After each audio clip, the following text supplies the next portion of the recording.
ॐ भद्रं कर्णेभिः सर्वयामदेवा भद्रं पश्येमक्षभिः यजत्राः स्थिरैरङ्गैतुष्टवागंसस्तनूभिर्वशें देवहितं यदायुः। ॐ स्वस्ति नः इन्द्रो वृद्धस्रवाः स्वस्ति नः पूषा विश्ववेदाः स्वस्ति नस्तारक्षो अरष्टिनेमिः स्वस्ति नः बृहस्पतिर्दधातु। ॐ सहना अवतु सहनौ भुनक्तु सह वीर्यं करवावहै तेजस्विनावधीतमस्तु मा विद्विषावहै। ॐ विश्वानि देवसवितुर्दुरितानि पराशुव यद्भद्रं तन्नयाशु।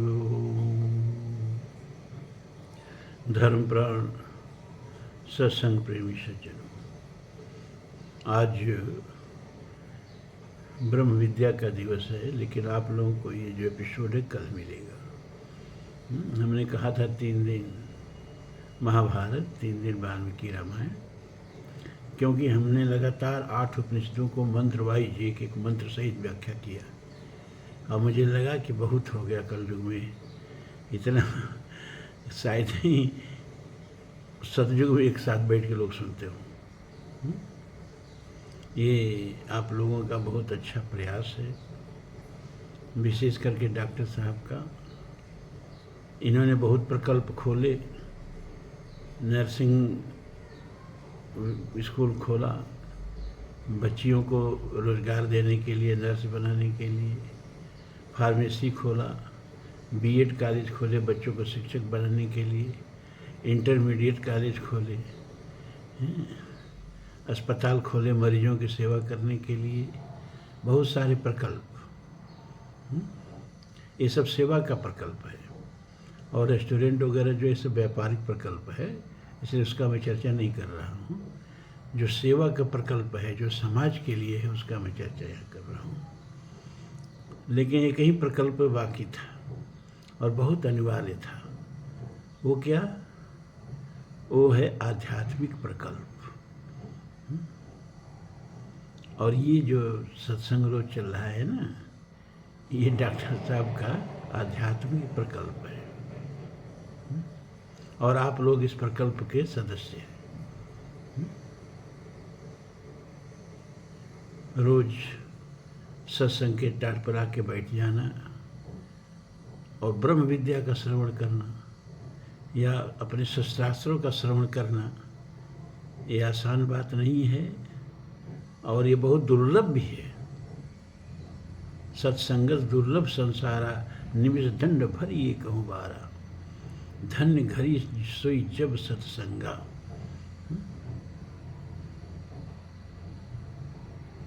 तो ये एक बहुत ही सराहनीय प्रकल्प है डॉक्टर साहब का। इसे एक आकस्मिक घटना न समझें।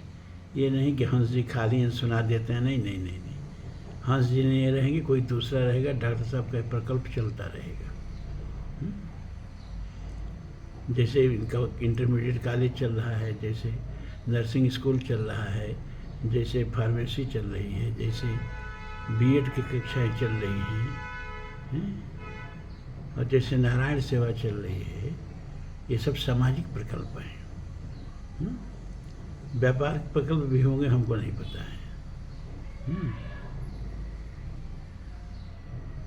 लेकिन ये जो है, ये स्पिरिचुअल, आध्यात्मिक और धार्मिक प्रकल्प है। ये सबसे श्रेष्ठ प्रकल्प है। और इस उम्र में, चौथेपन में, तुलसी मानस में लिखते हैं कि बैखानस सोई सोचे जोगू, तप बिहाय जहि भावई भोगू।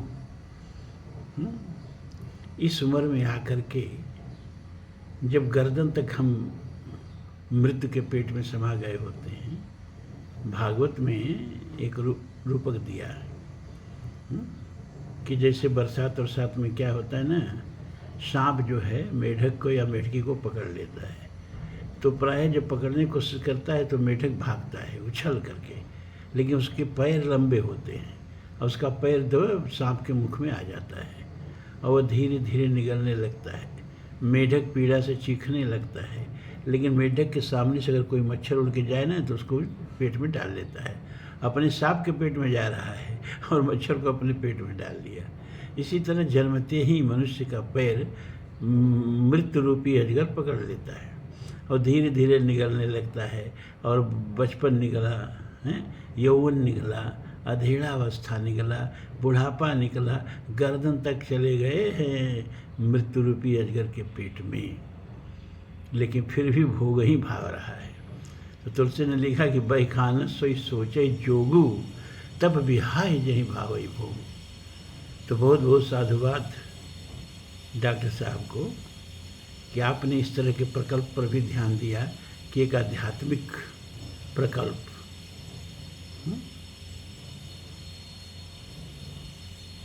और धार्मिक प्रकल्प होना चाहिए और वो हो रहा है। और मैं ही इतना आप लोगों को दे जाऊंगा, ये 466वां 67वां एपिसोड बन रहा है आप लोगों के नाम। थोड़ा सा ऊपर भगवान दिए तो 1000-2000 एपिसोड बन जाएगा और ज़्यादा ही बन जाएगा। तो हम रहे ना रहें, आप लोग का सत्संग चलता रहेगा। क्योंकि हम सामने बैठ के सत्संग करते नहीं हैं, अरे फोटो देख के ही सत्संग करते हैं। वीडियो उपलब्ध रहेगी, फोटो कहीं जाएगा ना, यूट्यूब पर रहेगा। तो आप चाहेंगे तो सबकी अंतिम सांसों तक ये सत्संग सुलभ रहेगा और मेरी अंतिम सांस तक तो ये चलेगा ही। तो हम शुरू करते हैं आज श्वेताश्वतर उपनिषद। 6 अध्यायों का ये उपनिषद है और 113 कुल मंत्र हैं इसमें। और एक रविवार को इस पर हम काम करेंगे, आप लोगों को ये सोमवार को मिलेगा। तो आज पहला मंत्र लेते हैं। हरि ओम ब्रह्मवादिनो वदन्ति। ब्रह्मवादिनो माने ब्रह्म पर विचार करने वाले, ब्रह्म पर परिचर्चा करने वालों ने बोला, क्या बोला? हरि ओम। जैसे वो मुसलमान भाई हैं तो कोई भी काम करते हैं ना तो अपना वो उनका जो बोलते हैं हमको याद नहीं क्या बोलते हैं, लेकिन कुछ बोल के हैं इंशाअल्लाह और क्या बोलते हैं। वैसे ही हम लोग कोई शुभ काम करें तो हम लोग को हरि ओम बोलना चाहिए। तो हरि ओम बोल करके चर्चा हुई। क्या चर्चा हुई? किम कारणम ब्रह्म कुतः सस्म जाता, जीवाम केन क्व च संप्रतिष्ठा, अधिष्ठिता केन सुखतरेषु वर्तामहे ब्रह्मविदो व्यवस्थां। किम कारणम ब्रह्म कुतः अस्म जाता।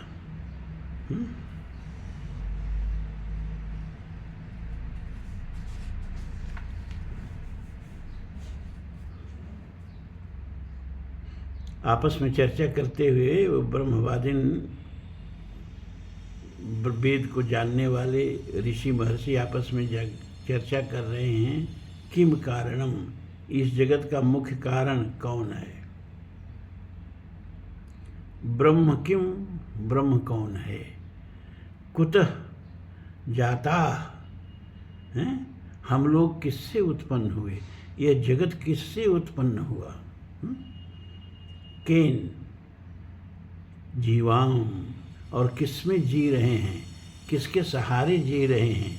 किससे उत्पन्न हुए और किस में जी रहे हैं? और क्व संप्रतिष्ठा, हमारी सम्यक प्रकार की स्थिति किसमें है? केन अधिष्ठिता, किसके अधीन रहकर हम लोग सुखतरेषु, सुखतर, सुखेतरेषु, सुख और दुख में, व्यवस्थाम, निश्चित व्यवस्था के अनुसार वर्तामहे, वर्त रहे। देखिए ये विचार होना चाहिए। विवेक चूड़ामणि में शंकराचार्य जी कहते हैं कि गुरु के पास जाए ना तो क्या प्रश्न गुरु से करना चाहिए? को नाम बंधः कसभीष आगतः कथम प्रतिष्ठा। कि हे प्रभु, को नाम बंधः, ये माया क्या है? ये कहाँ से आती है? कुतः प्रतिष्ठा, इसकी प्रतिष्ठा कहाँ है? कोशावनात्मा, हैं। परमः कह आत्मा, ये अनात्मा और आत्मा क्या है, ये विवेक हमको दीजिए। लेकिन लोग गुरु के पास जाते हैं तो क्या बात करते हैं। कबीर लिखते हैं कि कोई आवे तो बेटा मांगे, यही गोसाई दीजे री, कैसी दुनिया हुई दीवानी, ना कोई भगत भाव बूझे री। जो छोड़ के जाना है, जो अपना नहीं है, अपना होते हुए भी अपना नहीं, आपको भ्रम है। जो चीज़ अंतिम समय तक अपनी न रहे वो अपनी कैसे है भाई। वो कुछ समय के लिए आपको मिली हुई है, फिर इसको जस का तस यही छोड़ के जाना है, दूसरा कोई इसका उपभोग करेगा। एक साधु आकर के एक राजमहल में ठहर गया। राजा बड़ा नाराज हुआ, कम से कम हमसे पूछ के आपको ठहरना चाहिए। उन्होंने कहा कि धर्मशाला में तो लोग ठहर जाते हैं, पूछना क्या है। कहीं धर्मशाला है कि हमारा घर है। उसने कहा कि धर्मशाला और घर में क्या अंतर है। कहा धर्मशाला में लोग आते हैं जाते हैं, आते हैं जाते हैं, और घर में तो भाई जिसका घर है वो रहता है। कहा महाराज कब से आप इस घर में हैं? क्या इससे पहले आपके दादा इस घर में नहीं थे? क्या उससे पहले उनके बाप दादा इस घर में नहीं थे? क्या आपके बाद आपके बच्चे, उनके बाद उनके बच्चे इस घर में नहीं रहेंगे? धर्मशाला कहते किसको हैं? वृथा कहे घर मेरा है, अजागर माई डोले बोले सोई नहीं घर तेरा है। तो ये बैठ करके ब्रह्मवादी लोग विचार करते हैं, ये ब्रह्म कौन है, हम लोग कौन हैं, ये संसार कहाँ से आया है, हम लोग कहाँ से आए हैं, और ये संसार किसमें स्थित है, हम लोग किसमें स्थित रहते हैं, और किसमें हमारी प्रतिष्ठा है, किसके अधीन रह करके हम लोग सुख दुख भोगते हैं। इस तरह का विचार आपस में किया जा रहा है। फिर आपस में उसका उत्तर भी ढूंढा जा रहा है। कालः स्वभाव नियतर्य दृक्षा भूतानि योनि पुरुष इति चिंत्या संयोग एषां नत्वात्मभावात् आत्मप्यनीशः सुख दुख हेतु। काल, क्या काल इस ब्रह्मांड का नियंता है? क्या काल इस ब्रह्मांड को उत्पन्न किया है? क्या काल में ये ब्रह्मांड स्थित है, या स्वभाव प्रकृति ब्रह्मांड को उत्पन्न किया है? और क्या प्रकृति में ये ब्रह्मांड स्थित है? नियतिर्य दीक्षा, नियतिर्य इच्छा, और क्या कर्मों के परिणाम जो हैं निश्चित हैं, उससे यह ब्रह्मांड उत्पन्न हुआ है, कर्मों के परिणाम से सुख दुख भोगने के लिए, या यदृच्छा आकस्मिक घटना। कुछ वैज्ञानिक हैं ना, तो कहते हैं कि जैसे 5-6 बंदर टाइपराइटर पर कूदें हजारों वर्ष में तो अपने आप बाइबल छप जाएगी। एक्चुअली एक वैज्ञानिक था, उसने ये कहा कि 4-5 बंदर अगर कुछ काल तक टाइपराइटर पर कूदते रहे, अपने आप बाइबल छप जाएगी। इसी तरह यह संसार अपने आप बन गया है, किसी ने इसको बनाया नहीं है। तो इसी को कहा कि अदृच्छा, क्या यह आकस्मिक घटना से संसार बना है, या भूतानि योनि पुरुष इति चिंत्या, या 5 भौतिक तत्व जो हैं, क्षितिजल पावक गगन समीर, इनसे यह ब्रह्मांड बना है, इनसे यह ब्रह्मांड स्थित है, फिर इनमें यह ब्रह्मांड विलीन हो जाता है। क्या यही ब्रह्मांड के कारण हैं? इस पर विचार करना चाहिए। इति चिंत्या माने इस पर विचार करना चाहिए। हाँ, एक सब छूट रहा है, पुरुष या जीवात्मा इस ब्रह्मांड का कारण है। मतलब कौन कौन चीज़ का आया? ये काल है, स्वभाव है, नियति है, आकस्मिकता है, 5 भौतिक तत्व है, या जीवात्मा इस ब्रह्मांड का कारण है। योनि माने कारण। क्या कारण है इसमें से? संयोग एषाम न त्वात्मभावा, क्या इन सबों के आकस्मिक संयोग से, अगर एक ही कारण नहीं है तो क्या सब मिल करके ब्रह्मांड को उत्पन्न किए हैं? तो फिर आपस में तर्क वितर्क होता है कि ऐसा संभव नहीं है। क्यों? क्योंकि ये सब जड़ है, चेतन के अधीन है। तो जीवात्मा तो चेतन है ना। अगर चेतन ही ब्रह्मांड का कारण है तो जीवात्मा तो चेतन है। मान लीजिए प्रकृति जड़ है, स्वभाव जड़ है, काल जड़ है, इच्छा जड़ है ना, 5 भौतिक तत्व जड़ है। और देखा गया है कि जड़ अपने आप कोई रचना नहीं करता है। जड़ को मिला करके चेतन ही कोई चीज़ की रचना करता है। ट्रेन है, वायुयान है, चाहे इसमें सब जड़ पदार्थ से ही मिलके बना है, लेकिन बनाने वाला चेतन है। तो यह जीवात्मा जो है वो तो चेतन है ना।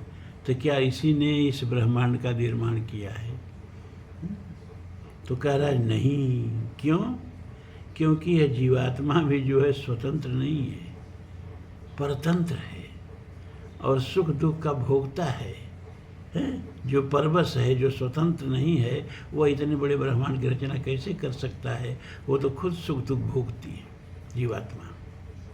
दिक्कत यह है कि संस्कृत में जीवात्मा है स्त्रीलिंग नहीं है, पुल्लिंग है। हिंदी में स्त्रीलिंग है तो बोलने में आप गड़बड़ हो जाता है।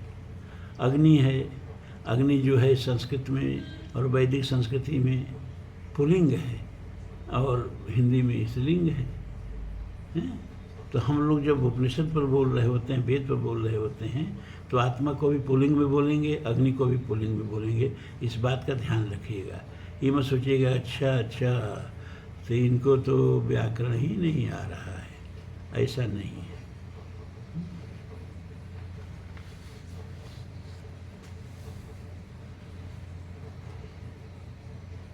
ते ध्यान योगानुगता अपश्यन् देवात्मशक्तिं स्वगुणैर्निगूढां यः कारणानि निखिलानि तानि कलात्मयुक्तान्यधिष्ठते कः। ते माने वो जो ब्रह्मवादी लोग विचार कर रहे थे उनके लिए यहाँ ते आया है। ते माने उन्होंने ध्यान योगानुगता, ध्यान योग में स्थित होकर एकांत से मन को केंद्रित करके, मन में परम शक्ति है। जैसे प्रकाश है ना, प्रकाश, अभी प्रकाश की किरणें बिखरी हुई हैं तो इसमें कोई शक्ति नहीं है ना। लेकिन एक लेंस आता है ना, वो कॉन्वेक्स लेंस उसको कहते हैं, उन्नतोदर लेंस। उसमें से जब प्रकाश की किरणों को गुजारे ना तो उसके नीचे कागज रखिए तो कागज को जला देती है। उसमें इतनी शक्ति आ जाती है। उसी तरह से मन बिखरा हुआ है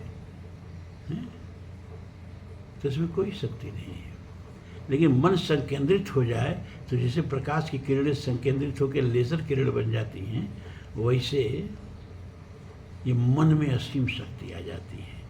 तो ते ध्यान योगानुगता, ध्यान से उन्होंने मन को संकेंद्रित किया और अपश्यन, तब इस रहस्य को जाना किया। देवात्म शक्तिम स्वगुणैर निगूढ़ाम, एक देव शक्ति है। ब्रह्मसूत्र में भी बादरायण व्यास जी ने कहा, इक्ष्तैर्न शब्द तदेच्छत एको हम न रोचयते बहुश्याम प्रजाएयो। परमात्मा ने सोचना जो है ये चेतन का विषय है, ये जड़ का विषय नहीं है। इक्ष्तेरना शब्द, इच्छा किया परमात्मा ने, और इच्छा हमेशा चेतन का विषय है। इसलिए इस ब्रह्मांड के मूल में चेतन है, जड़ नहीं है। अब ये है कि चेतन तो जीवात्मा भी है, लेकिन वो परवश है। परवश जीव सबस भगवंता, जीव अनेक एक सी कंता, जो सबके रह ज्ञान एक रस, ईश्वर जीव ही भेद कहु कस। तो देवात्म शक्तिम अपश्यन, उन्होंने एक देव शक्ति का दर्शन किया।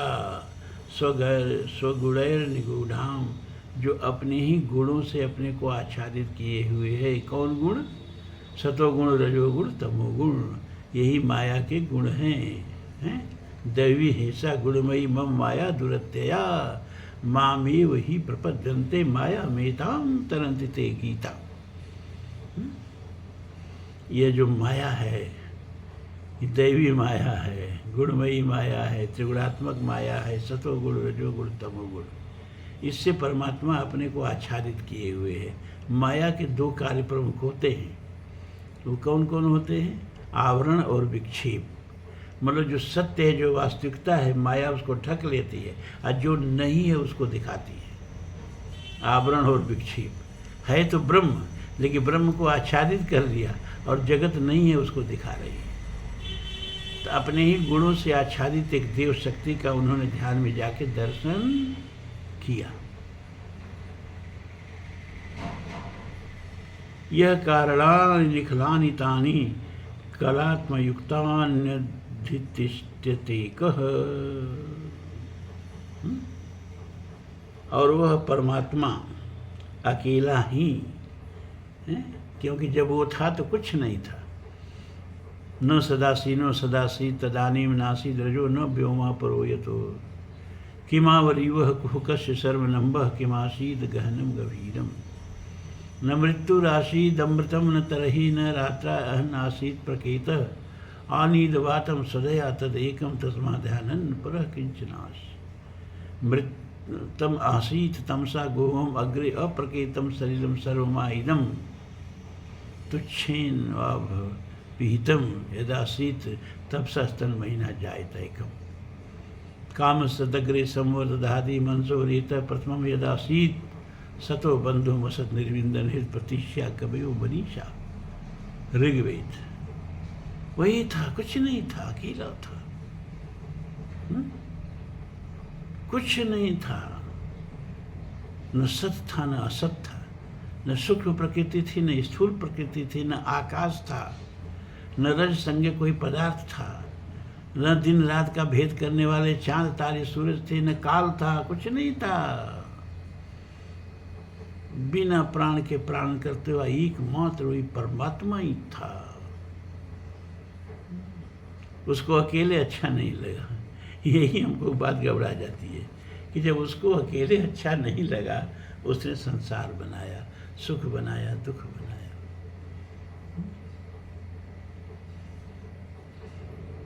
शास्त्र कहते हैं कि वह पूर्णमदः पूर्णमिदं पूर्णात् पूर्णमुदच्यते। वह पूर्ण है, उससे उत्पन्न यह संसार भी पूर्ण है, क्योंकि पूर्ण से पूर्ण ही उत्पन्न होता है, और पूर्ण में पूर्ण निकाल दो तो भी पूर्ण ही शेष रहता है। तो वह पूर्ण परमात्मा। अच्छा, सबको अपनी राशि बढ़ाने का, सबको धन बढ़ाने का एक स्वभाव होता है ना? ये मत कहना कि संतों के पास नहीं ऐसा होता है। आपके संत तो संत रही नहीं गए। बहुधाम सवार धाम यति विषया हरलीन न रही विरति तपसी धनवंत दरिद्र गृही कलिकौतुक तात न जात कही। रात दिन धन संपत्ति कैसे बढ़े, कितने मठ, कितने चीज़ें हमारे कब्जे में आ जाएं, हमारा शिष्यगण समुदाय कैसे बढ़े। परमात्मा का चिंतन होने की जगह कहाँ रहती इनको, इनके पास। लेकिन जो पहले के सचमुच के संत थे, वो भी अपनी संपत्ति बढ़ाना चाहते थे। उनकी संपत्ति क्या थी? तपस्या, ज्ञान, और उसको बढ़ाना चाहते थे। तो ब्रह्म की भी एक संपत्ति है क्या? जो आनंद सिंधु सुख राशि, आनंद की राशि ही उसका स्वभाव है, उसकी संपत्ति है। शीकरते त्रैलोक सुपासी, व्यापक एक ब्रह्म अविनाशी, सत चेतन घन आनंद राशि। परमात्मा की संपत्ति आनंद है, और उसने अपना आनंद बढ़ाना चाहा तो बढ़ा नहीं पाया, असमर्थ हो गया बढ़ाने में। क्यों? क्योंकि पूर्ण है।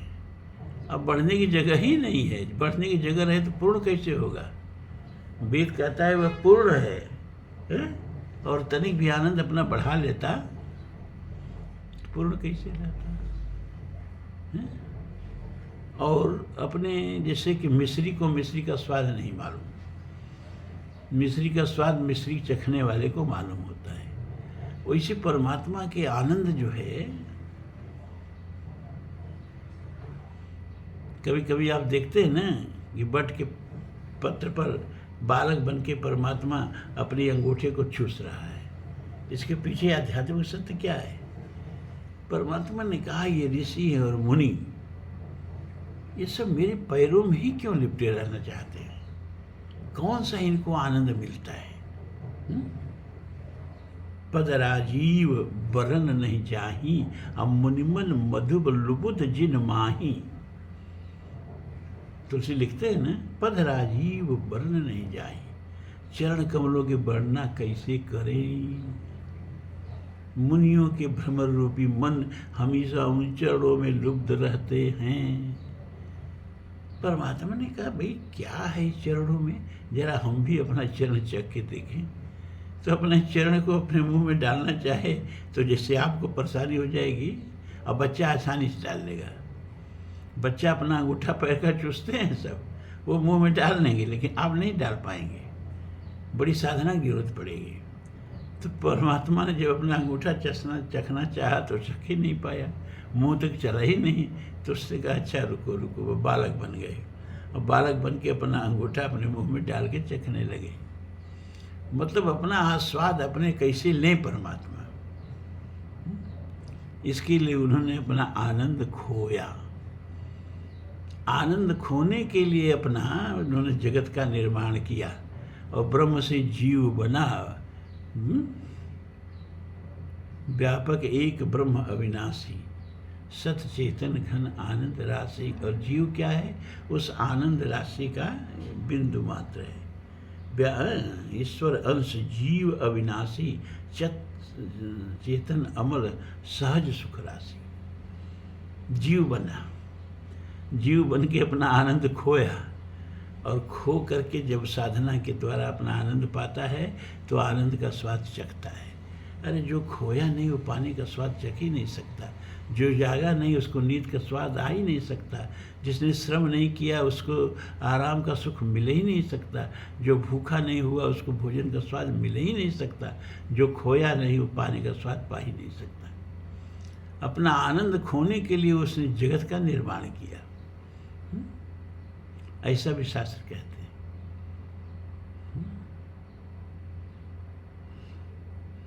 तो ये परमात्मा जो अपने ही तीनों गुणों से अपने को निगूढ़ किए हुए ढके हुए, यह कारणानि निकलानि तानि, वही समुच ब्रह्मांड के उत्पत्ति का कारण है। और कालात्मयुक्ता अन्यधितिष्ठतेत्कः, और काल से लेकर जितना लाभ बताया गया है स्वभाव और कौन कौन, वो सबका शासक है, सब पर शासन करता है परमात्मा। उत्तर मिला चिंतन के बाद कि जगत किससे उत्पन्न हुआ? परमात्मा से। किसमें स्थित है? परमात्मा में। किसमें विलीन हो जाता है? परमात्मा में। यतो वा ईमान भूतान जायन्ते येन जातान जीवन्ति यत् पर्यन्त विषम विशन्ति तद्विजिज्ञासस्व तद्ब्रह्मेति। अहमेवास्मेवाग्रे नानद यस्य सत्परम पश्चाद अहम यदि तच्च सोऽवशेत अस्मि अहम। भागवत चतुश्लोकी।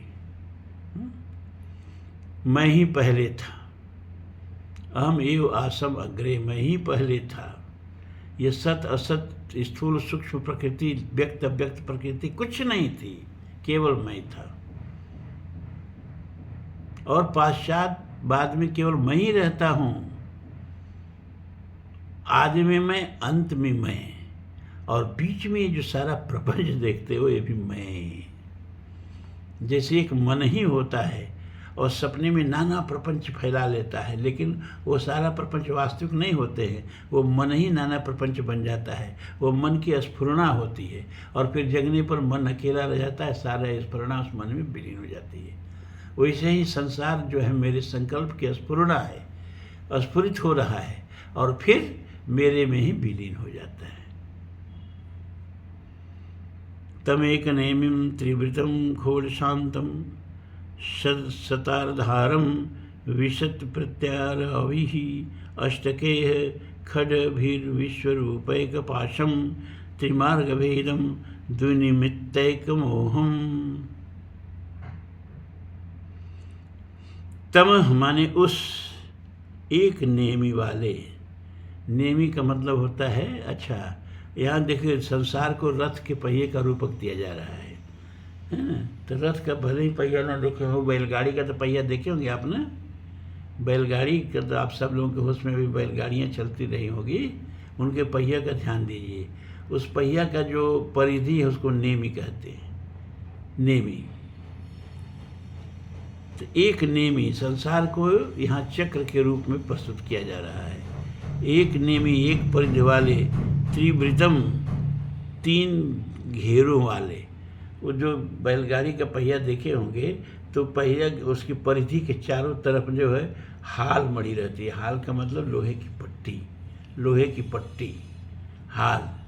उसी तरह से इस एक नेमी वाले संसार में, एक परिधि वाले संसार के ऊपर 3 परतों वाले हाल चढ़ी हुई है। वो 3 परतें कौन कौन हैं? सतोगुण, रजोगुण, तमोगुण।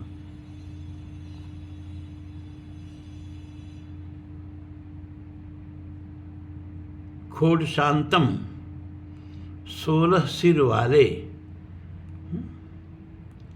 शतारधारम, 50 अरों वाले। ये 16 सिर क्या है और ये 50 अरे क्या है?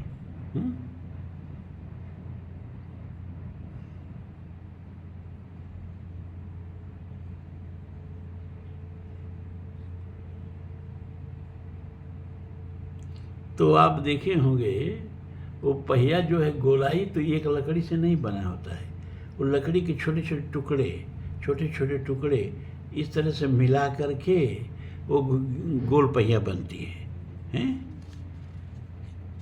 तो इसी तरह से ये जिन जिन टुकड़ों से मिल करके ये संसार चक्र बना है उनको भी बता रहे हैं, है ना, कि मन, बुद्धि और अहंकार तथा आकाश, वायु, तेज, जल और पृथ्वी, ये 8 सूक्ष्म तत्व और इन्हीं के 8 स्थूल रूप, इस प्रकार 16 सिर हैं। जिस प्रकार चक्र में तीलियाँ लगी होती हैं, अरे लगे होते हैं, जो एक ओर से नेमी के टुकड़े में माने परिधि में जुड़े रहते हैं और दूसरी ओर चक्के की नाभि में जुड़े रहते हैं, इस प्रकार इस संसार चक्र में अंतःकरण की वृत्तियों के 50 भेद, 50 अरों की जगह हैं। और 5 महाभूतों के कार्य कौन है? 5 महाभूतों के कार्य क्या है? 10 इंद्रियाँ।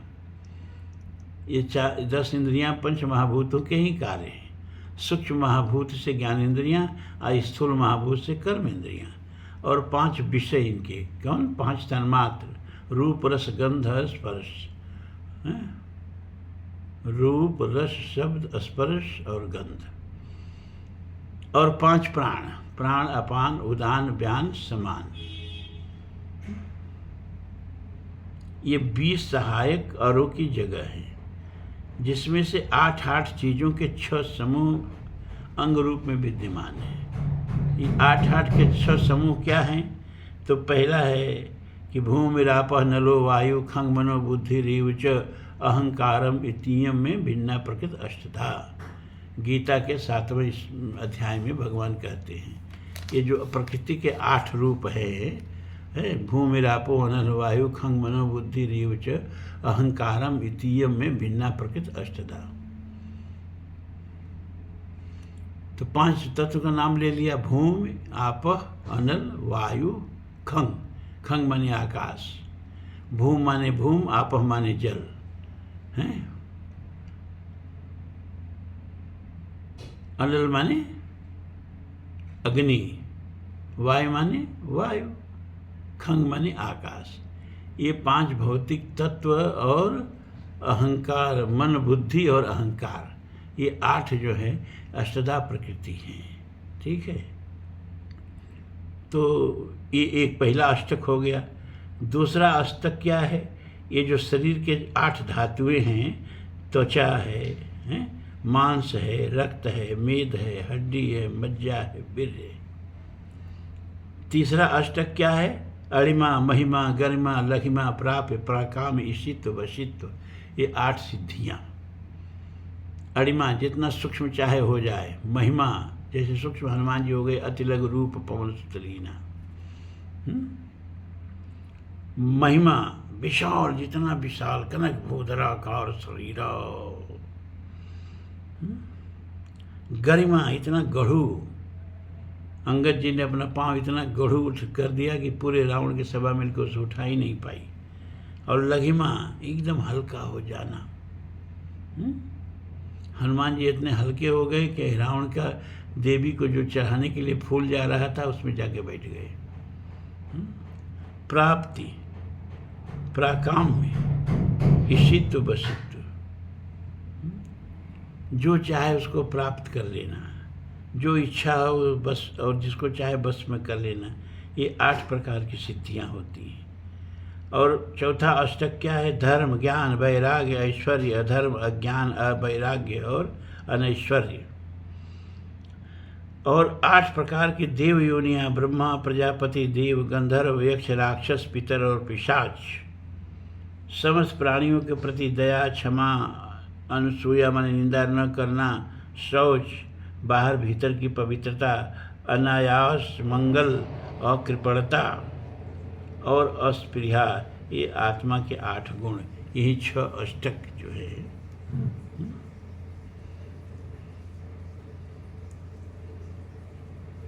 अंग के रूप में इस चक्र के विद्यमान है। जीवों को इस चक्र में बांध कर रखने वाली अनेक रूपों में प्रकट आसक्ति रूप एक फांसी है। इस संसार के चक्र में जीवों को किससे बंधना पड़ता है? आसक्ति से, राग से। देवयान, पितृयान और इसी लोक में एक योनि से दूसरी योनि में जाने के ये 3 मार्ग हैं।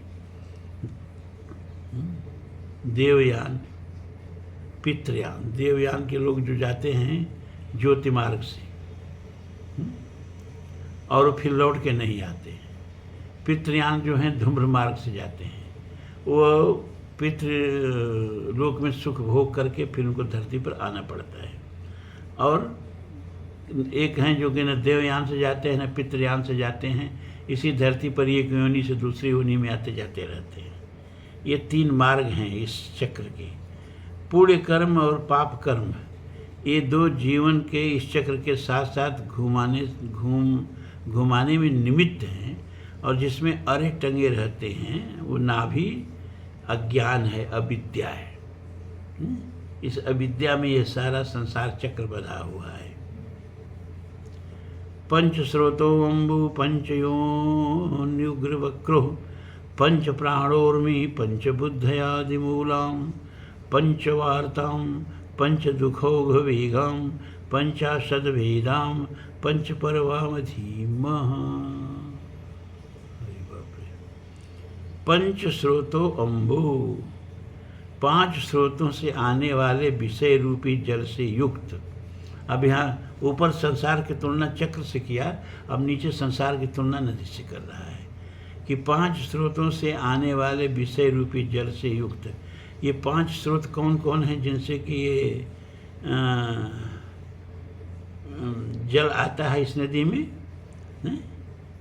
ये 5 हमारी जो इंद्रियां हैं, ज्ञान इंद्रियां।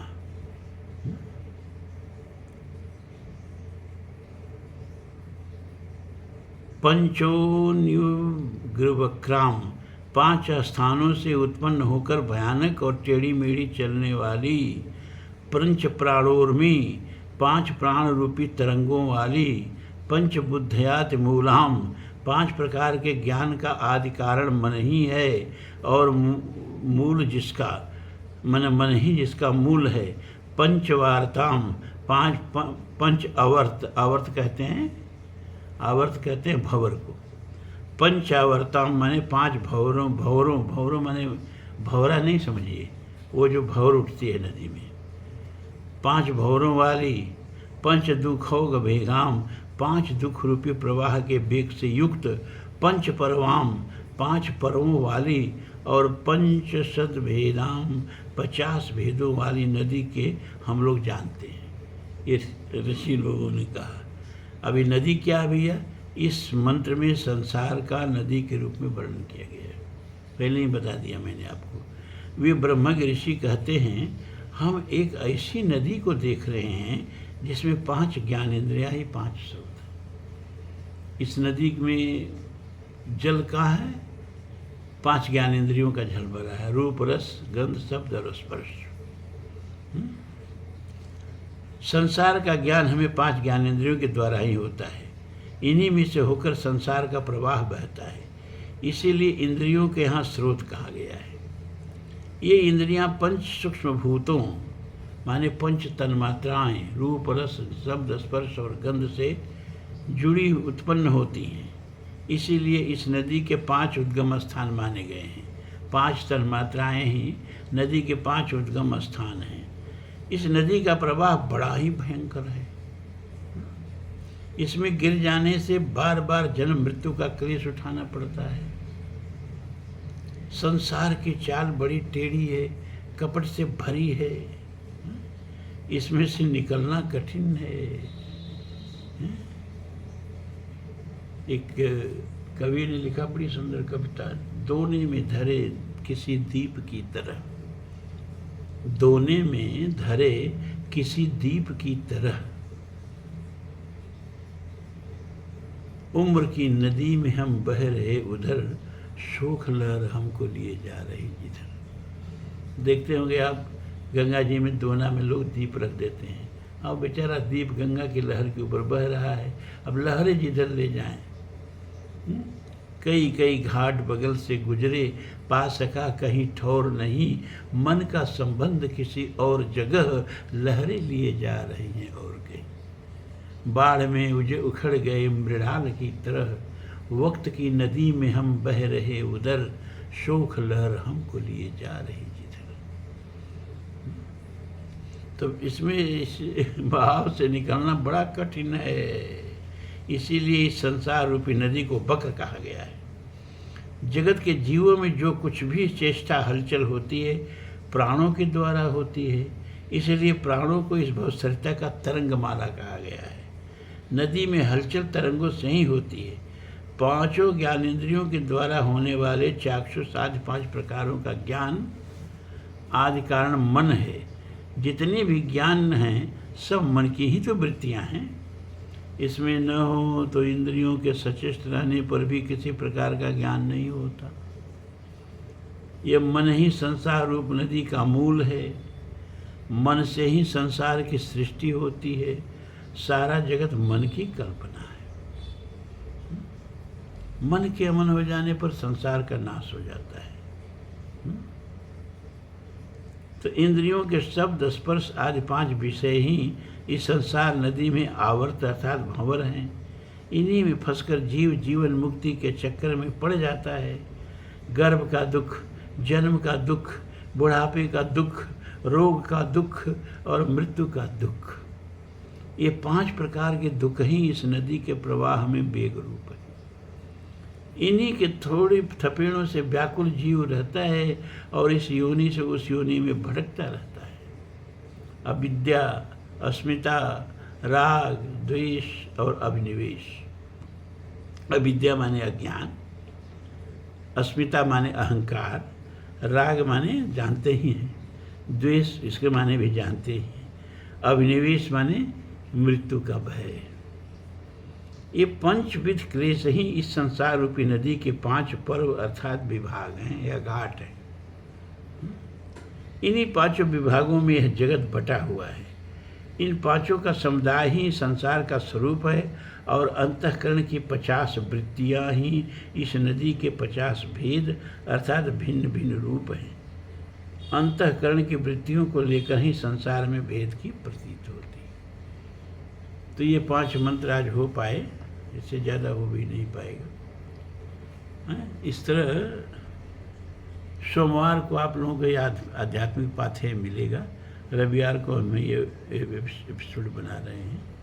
ब्रह्म विद्या है भैया, तो थोड़ा सा तो लोग कहते हैं बड़ा रॉकेट साइंस। अरे रॉकेट साइंस इतना कठिन नहीं है जितना कठिन ये पड़ता है।